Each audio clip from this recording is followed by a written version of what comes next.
4 minute के लिए zero gravity को फील भी किया और फिर छुट्टियां आने पर आज तक तो हम लोग अपनी फ्रेंड्स और फैमिलीज को यही कहते आ रहे थे कि चलो कहीं घूमने चलते हैं, लेकिन मुझे ऐसा लगता है कि इन फ्यूचर हम लोग ये कहेंगे कि चलो स्पेस घूमने चलते हैं। क्या आपको भी ये लगता है कि इन फ्यूचर हम लोग अपने बैग को पैक करके यूं ही स्पेस की सैर पर निकल जाएंगे? देखिए, आज से कुछ साल पहले तो ये पॉसिबल नहीं लग रहा था, लेकिन अब ये पॉसिबल लग रहा है। कैसे, चलिए जानते हैं।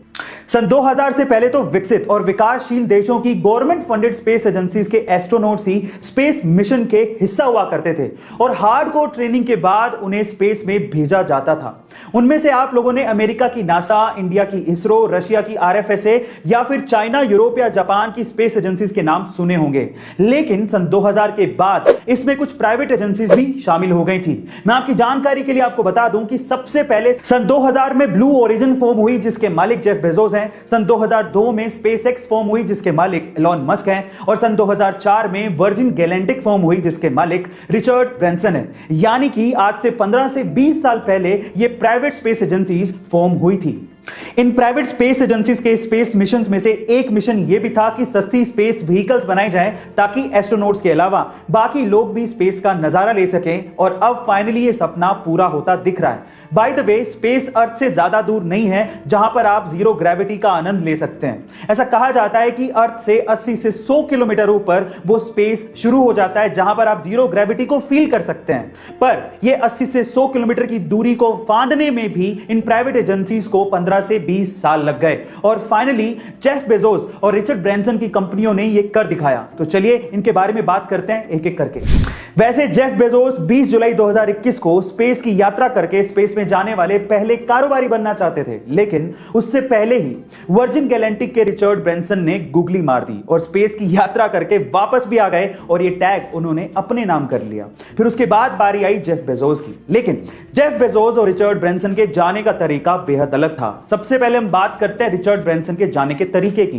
गाइस, 11 जुलाई 2021 को रिचर्ड ब्रैंसन अपने 2 पायलट और 3 क्रू मेंबर्स के साथ स्पेस की यात्रा पर गए, जिसमें से एक क्रू मेंबर एक इंडियन ओरिजिन की लड़की थी जिसका नाम था Shirisha Banda. So guys, proud to be an Indian. लेकिन वो किसी रॉकेट पर नहीं गए थे, वो एक नॉर्मल प्लेन के जैसा था, एक एरोप्लेन के जैसा, जिसके बीच में एक स्पेस प्लेन लगा हुआ था जिसका नाम था यूनिटी।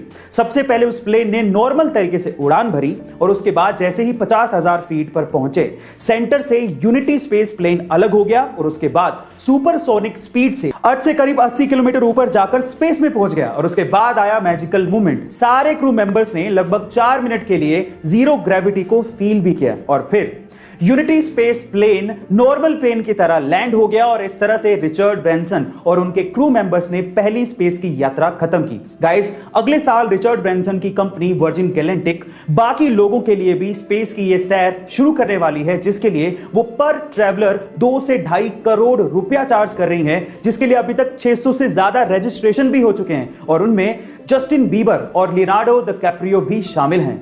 और अब बात करते हैं जेफ बेजोस की, जो कि अपने भाई और 2 और क्रू मेंबर्स के साथ 20 जुलाई 2021 को ब्लू ओरिजिन के न्यू शेफर्ड स्पेसशिप में बैठ के स्पेस की यात्रा पर गए थे। पर फिर फर्क क्या था? सबसे पहला फर्क यह था कि जेफ बेजोस एरोप्लेन में नहीं बल्कि रॉकेट में गए थे, जिसमें ऊपर एक कैप्सूल लगा हुआ था, वो डिटैच हो सकता था, यानी कि डिटैचेबल था। दूसरी खास बात यह थी कि यह यात्रा पूरी तरह से ऑटोमेटिक थी, यानी कि इसमें कोई पायलट था ही नहीं। तीसरी खास बात यह थी कि पहली बार किसी स्पेसशिप में कैप्सूल पर इतने बड़े बड़े ग्लासेस लगे हुए थे जिससे बाहर का नजारा बहुत ही क्लासिक दिखता था। चौथी खास बात यह थी कि यह यात्रा मात्र 11 मिनट में ही खत्म हो गई थी और उसमें सिर्फ 4 मिनट वो लोग स्पेस में रहे थे और जीरो ग्रेविटी को उन्होंने फील किया था। जेफ बेजोस की स्पेस यात्रा की एक और खास बात यह थी कि उनका रॉकेट कर्मन लाइन तक गया था, यानी कि अर्थ से 100 किलोमीटर ऊपर तक पहुंचा था। अब देखिए, बेहतरीन कौन है, रिचर्ड ब्रैंसन या फिर जेफ बेजोस? ये तो वक्त ही बताएगा, लेकिन स्पेस ट्रैवलिंग में एक रेवोल्यूशन जरूर आने वाला है, जिसमें एस्ट्रोनॉट के अलावा बाकी लोग भी ऊपर जाकर हमारी खूबसूरत अर्थ का नजारा देख पाएंगे। क्या आप भी देखना चाहते हैं? बताइएगा जरूर।